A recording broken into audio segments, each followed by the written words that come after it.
Bismillah, alhamdulillah, wassalatu wassalamu ala rasulillah. So last week we did Salatul Jama'ah. Obviously, I mentioned the spectrum of opinions, but I mentioned the Hanbali position is to pray in Jama'ah is a wajib. When I say Jama'ah, it's not necessarily the masjid itself, but generally Jama'ah, if you're outside or wherever you may be, the Salatul Jama'ah is a wajib. Obviously, when you are by yourself for some reason, it's a totally different situation. But when you have the capability and you still pray by yourself, in this case, they will say the prayer itself is accepted, but you're a sinner. But I did mention the spectrum of opinion on this concept, i.e., some will take, it is a mustahab, some will take fard kifaya. The Hanbalis take the position that it is the concept of jama'ah itself is a wajib. So inshallah, and then we did, what happens if somebody is literally following the imam, somebody is going ahead of the imam in positions. So today, who does the jama'ah actually fall from? I.e., the jama'ah is not an obligation. Al-udhr, who are the ones who are excused from the jama'ah. Musqat al-jama'ah, something that makes the jama'ah fall, i.e., the obligation is lifted, when somebody has to basically relieve himself. Mudha'aftu al-akhbathain. It is disliked if you have to relieve yourself, but you come and join the jama'ah. In this case, you do have an excuse to basically use the washroom and then come and catch the jama'ah. So there is karaha, i.e., the obligation drops. Al-marad, obviously this is when somebody is sick. Khawf al-darar, when you fear of some sort of harm. Hudur al-ta'am. So hudur al-ta'am, how do you understand this? Well, generally, if you're hungry, for example, and the food is presented, and obviously if the salah is going to be established, so just you should eat the bare minimum so you don't have, the thought of hunger in your prayer, i.e. to eat enough so your mind is not busy thinking about food. So generally you are allowed to miss, but not to the point you're having a full meal and you're eating and eating and eating and you stop caring. So you eat enough for you to go catch the jama'ah. This is how they will tell you. Hudur al-ta'am is when you have an excuse of leaving the jama'ah. Now, ahlul adhar, the people who have an excuse, again, the sick, he does what is possible. So, i.e., let's say generally when somebody's not able to pray standing, when somebody's not able to pray sitting, he may lie down. Generally, there's levels. So these are the people. And the other one, musafir, when somebody is a traveler. So let's say an example, if somebody is traveling, Jum'ah itself is not an obligation. If you're sitting in your hotel, I recommend go do Jum'ah, which many people, some people go to Disney and say, I'm a traveler. So I think you need to use this wisely. If you're driving, it's a totally different thing. But if you're just in your hotel, you need to go pray. At that point of time. But generally, a musafir, the obligation of the jama'ah is dropped. Okay. Who is actually a traveler? So there's multiple opinions. So obviously there's a Hanbali slide. So we'll start always with the Hanbali positions. 4 days. If you know from day one, I'm going to stay there for 12 days, you're not a traveler at this point. I.e., from day one, as soon as you reach, you will pray like a regular resident, yani muqim. But if you know I'm going to stay for less than 20 prayers or exactly 20, you'll be considered a traveler. So this is the position of Imam Ahmed. So let's say you go there Monday, you pray Fajr, up to Thursday Isha, that makes 20 prayers. If you know, no, I have to stay till Saturday evening, then you're not a traveler in this case. So there is one Hanafi position that lets you to do up to 14 days, but this is not a mu'tamad. Generally, the Hanafis are the most strictest when it comes to travel, especially Jam' and Qasr. They're pretty strict. The other madhahib will add 2 more days. They don't count the day of travel and the day of leaving. The Imam Ahmed, once let's say you arrived, the first prayer that you pray when you arrive will be prayer number 1. So if you know you're going to be praying more than 20 prayers, in this case, you won't be a traveler. So arba'atu ayyam. The travel itself has to be safar. The distance itself, I think in miles it's close to 48. And when it comes to kilometers, I think it's close to 80 kilometers. It's not exactly from your house. The one they explain is when you leave your vicinity, i.e., back in the days, I could have said when you leave the village, but let's say not right from the tip of your house, but let's say you've left your city limits, then that's when they typically tell you the distance. So the masafat al-qasr, as I mentioned, is either 48 miles and above or 80 kilometers if you're in some other country. Okay. Salat al-Khawf, there are certain prayers that you can do that, inshallah, I don't think so there's a specific light for Salat al-Khawf. Maybe we'll cover that later on. Okay, Salat al-Jum'ah, extremely important. Anytime you... Salat al-Jum'ah, extremely important. So, shurut al-Sihha, al-Waqt. So I think there was a debate here, as you also mentioned.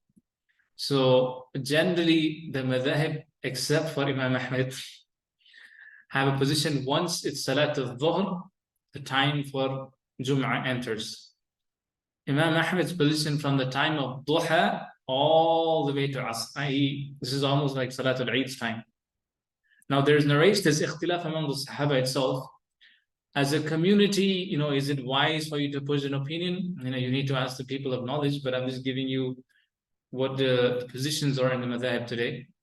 So it starts from the time of duha all the way to asr, but all the other madhab start from salat al-dhuhr, yani after zawal, up to when the shadow is like it. So that is basically your waqt, dukhul al-waqt for the Jum'ah. Now, 40 people, this is a position. Where did they get the 40 people? Because to get a very specific number, this goes back to at the time of Mus'ab ibn Umair, the one who actually called the people of Medina. He called them towards Islam.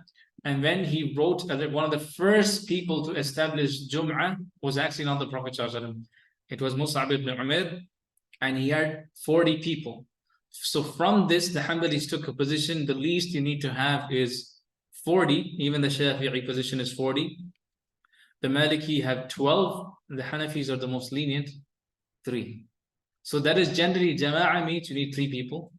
So for them, the Jum'ah, so sometimes I've noticed when I come early, there's not 40, but within a few minutes, mashallah, it fills the whole, in few minutes, sometimes you see the whole floor gets full.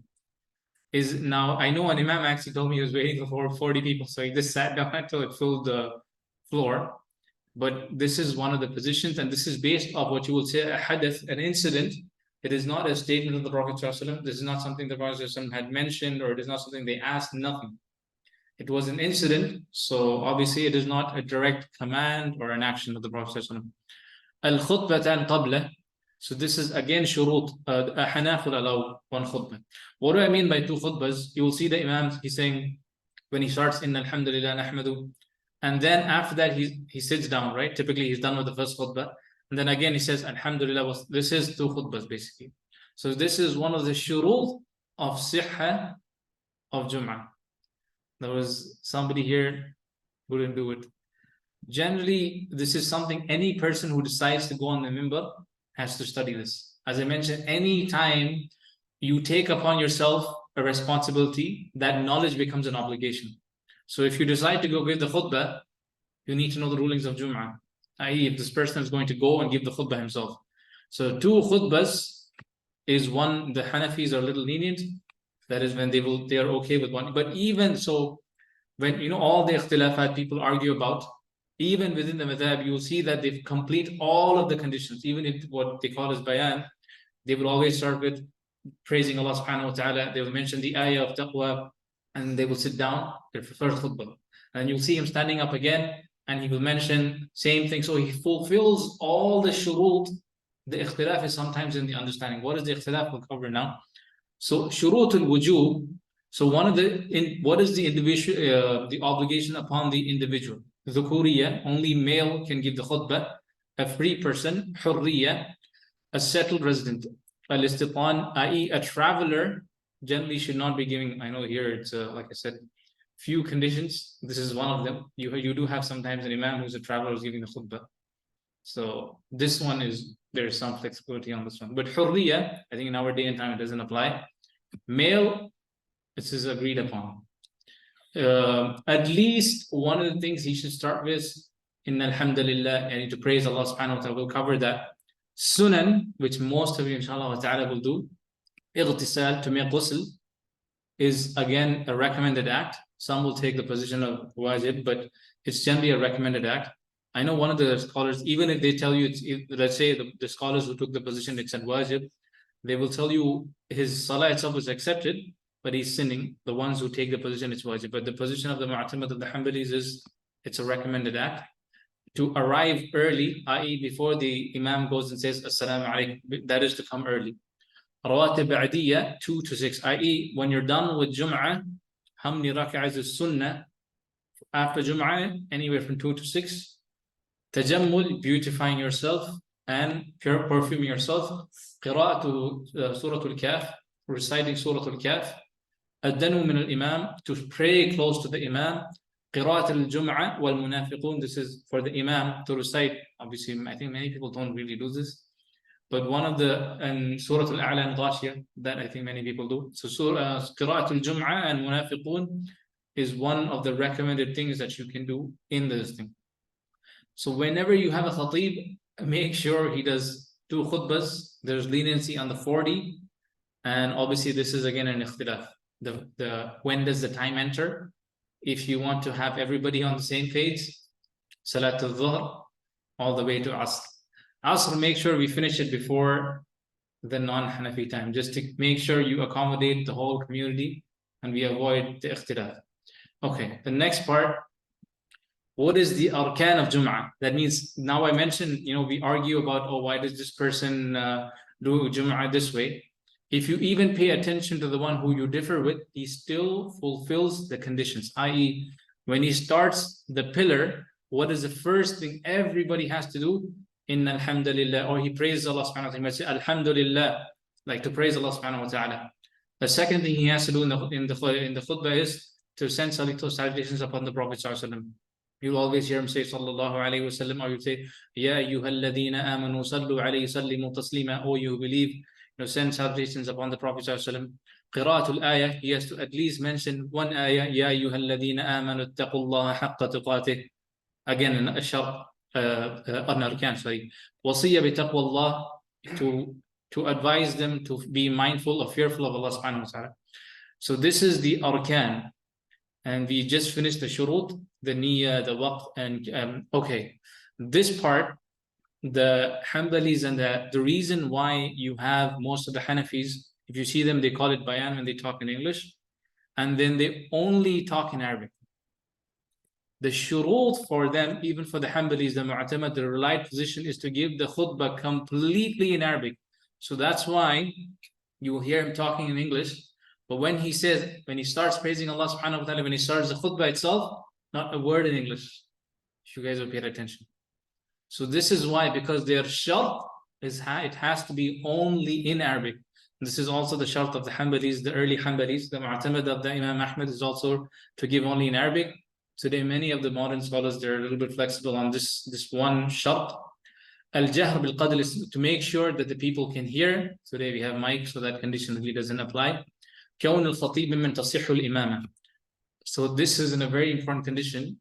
Whoever is going to, he should be eligible to be an imam. So somebody who hasn't hit puberty, or somebody who does not have the quality of adala, being upright or being just, or someone being trustworthy, don't make him a khatib. I mean, obviously we don't know what the person is doing in his house, ala zahirihi, i.e. what is apparent. You know, if this person is outright mischievous, disobeys Allah subhanahu wa ta'ala openly, he's not someone who you put forward. One of the things that's very strange you will find is that people want somebody young. This is not a condition. Does it mention anywhere we want a young brother without any accent? This is the reality of a lot of the masajids. We want somebody young, somebody without any accent. There is nothing in the conditions. There are certain things, even the masajids have to know, who do we put forward and who do we keep behind.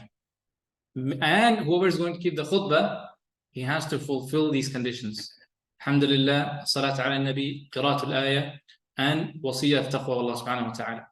Sunanuha, qiyamu ala al-mimbar, yani the recommended acts, to stand on the mimbar.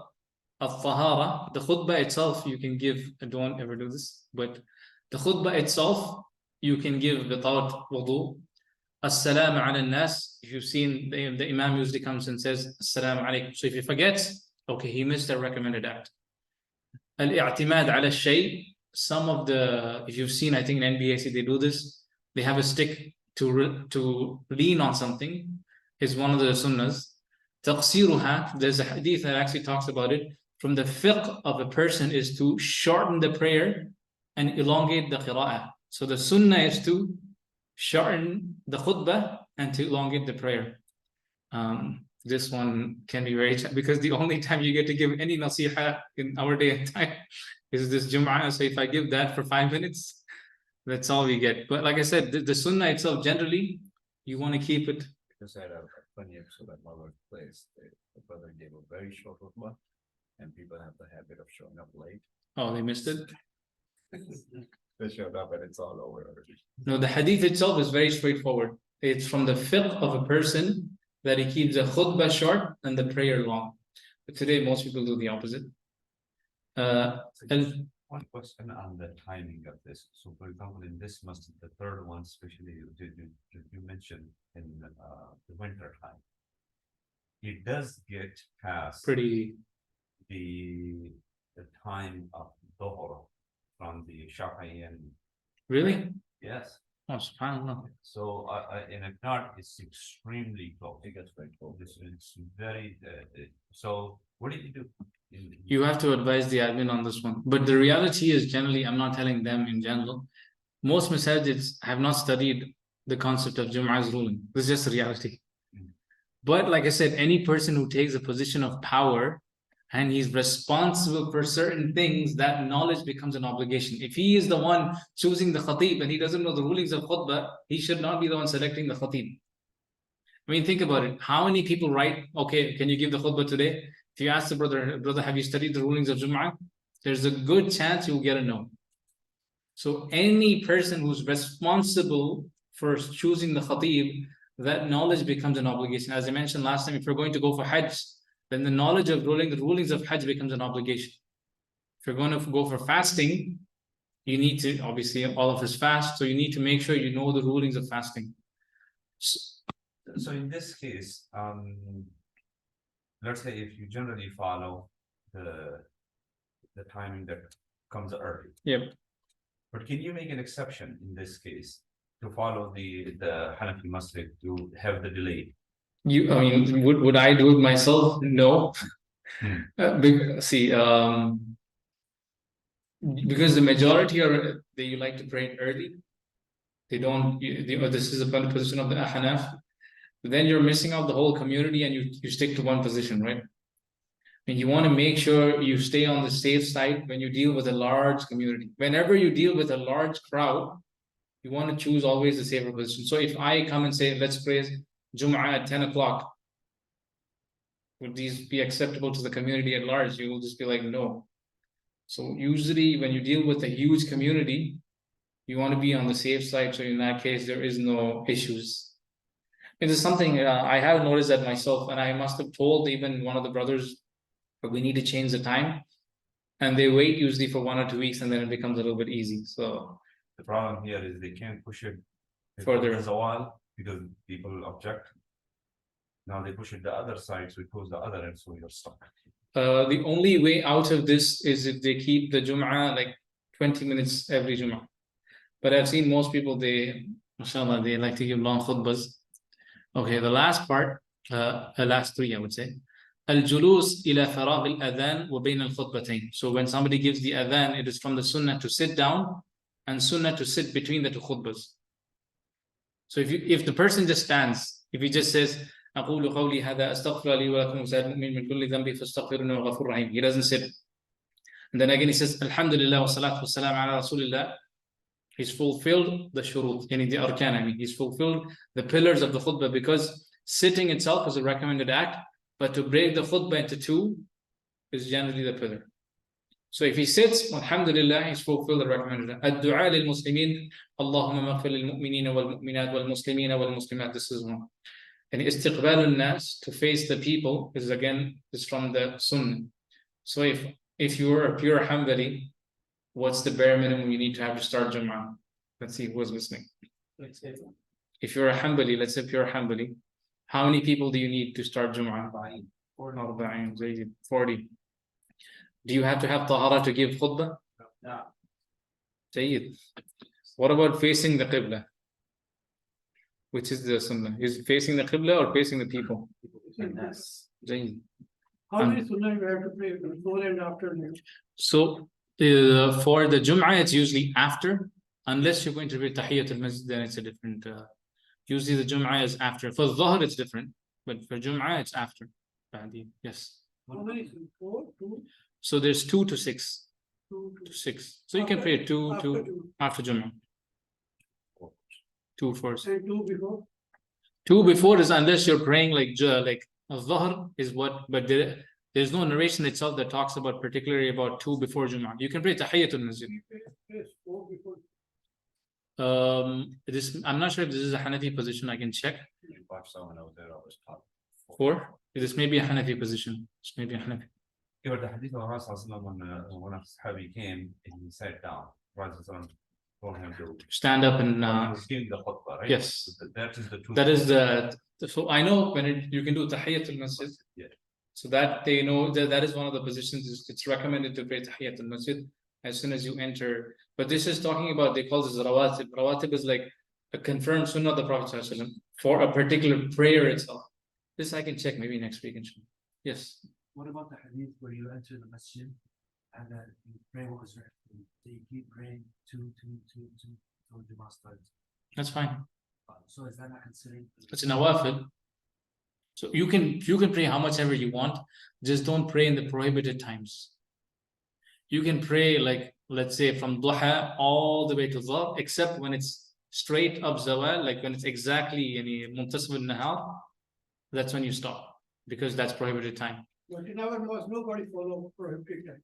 Most people don't even know the prohibited time.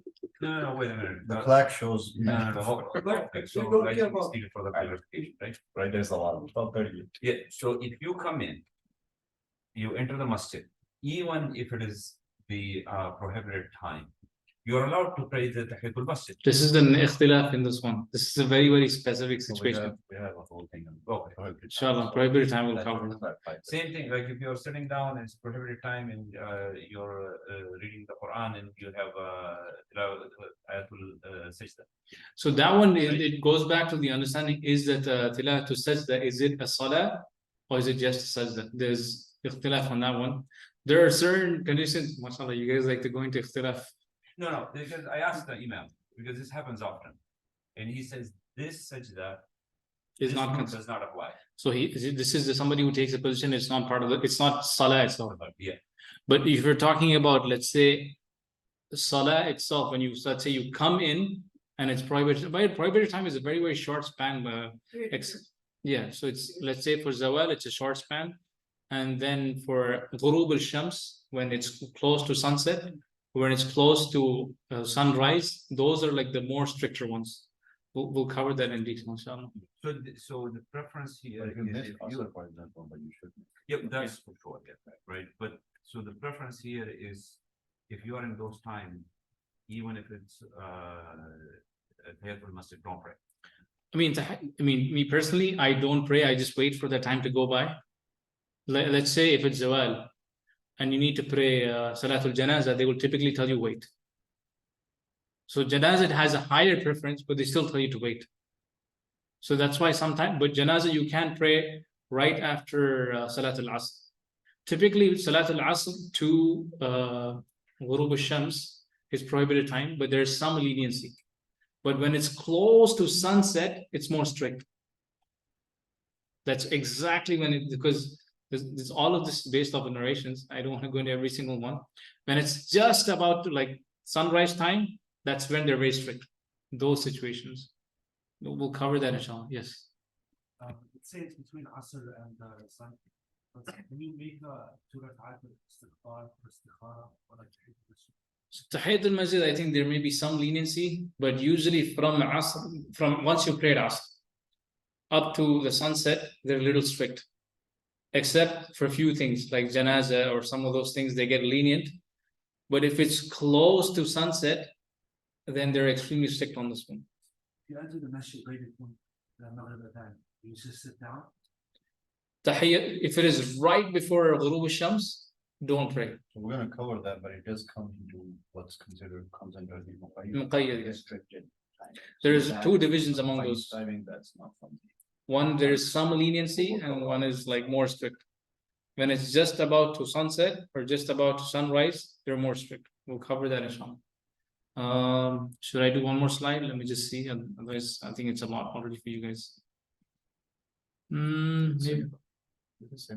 Okay, this one, inshallah, it's already similar, so I'll do this very quick.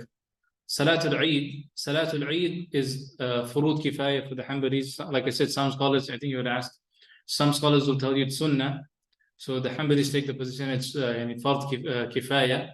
Fard kifaya is communal obligation. Shurud, you have to be a resident. For a traveler, again, anything like Jum'ah, if somebody's a traveler, that obligation drops. Al-Waqt, from Duha all the way to Salatul Dhuhr, just like we did. Min irtifa'i shams ila qubul al-zawal, from again sunrise to sunset, the time has to enter.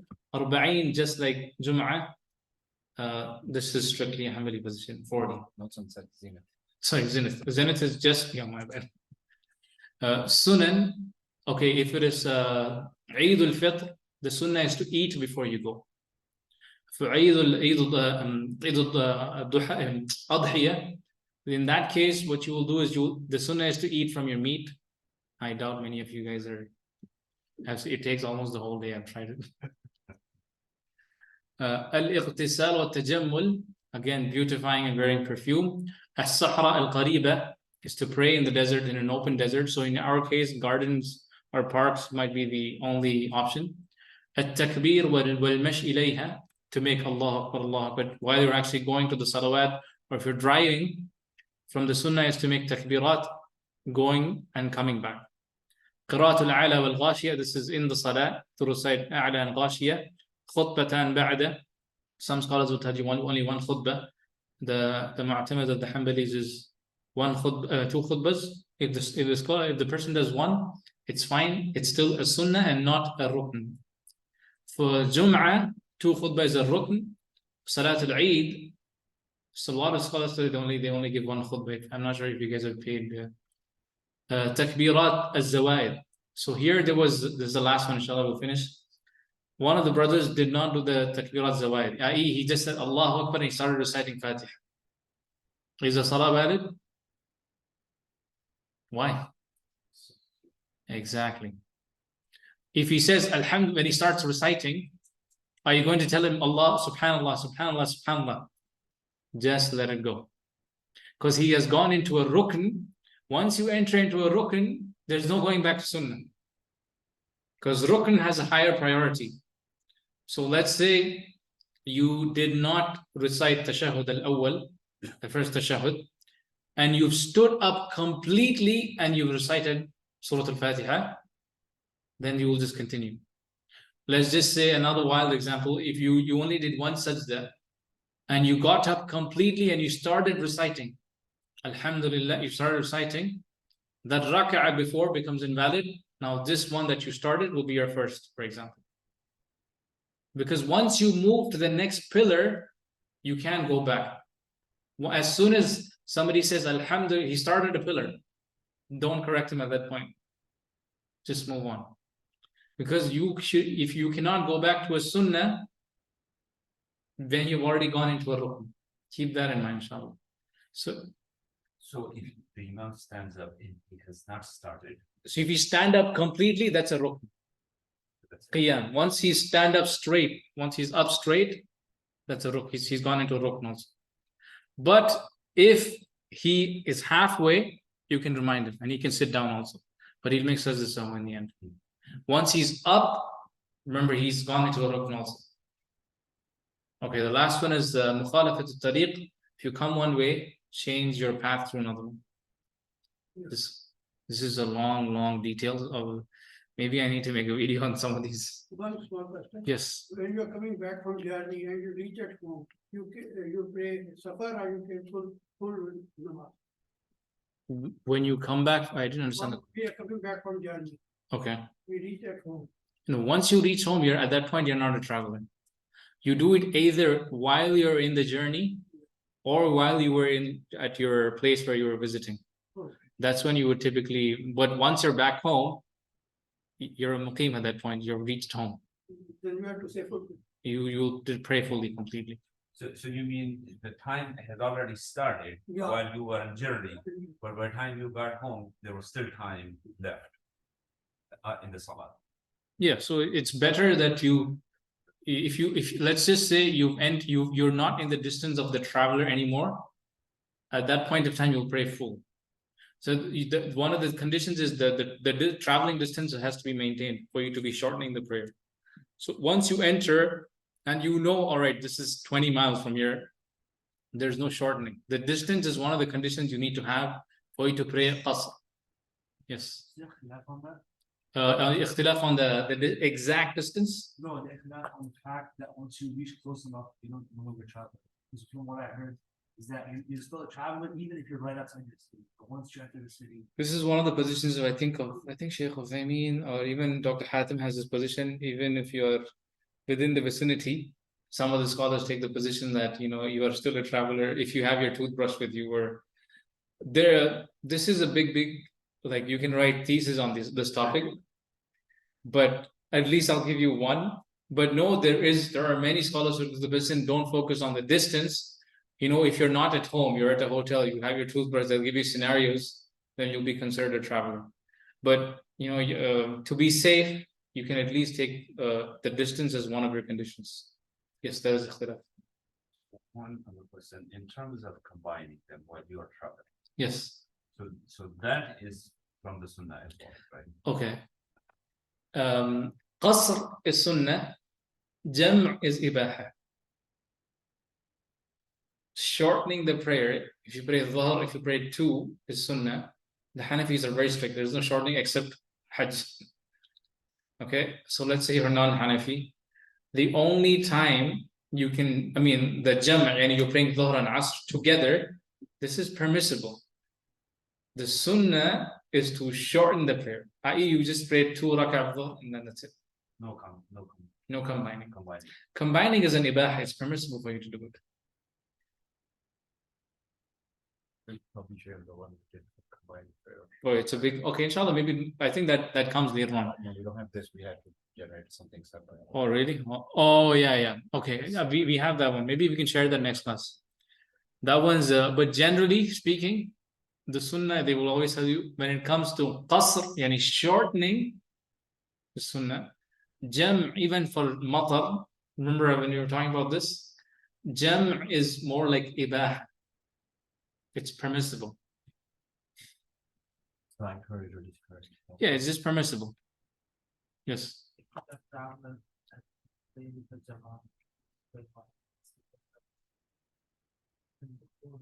Yeah, you can do 4 rak'ah.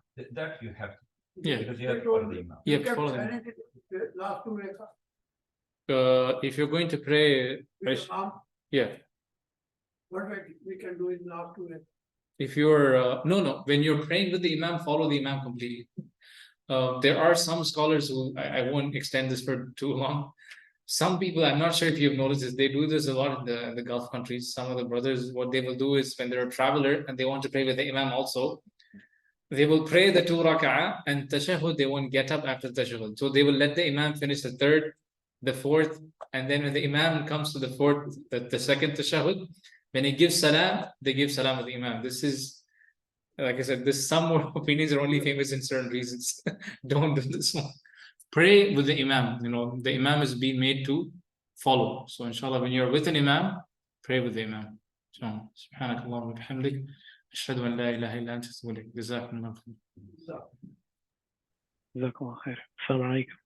Wa alaikum salam wa rahmatullah.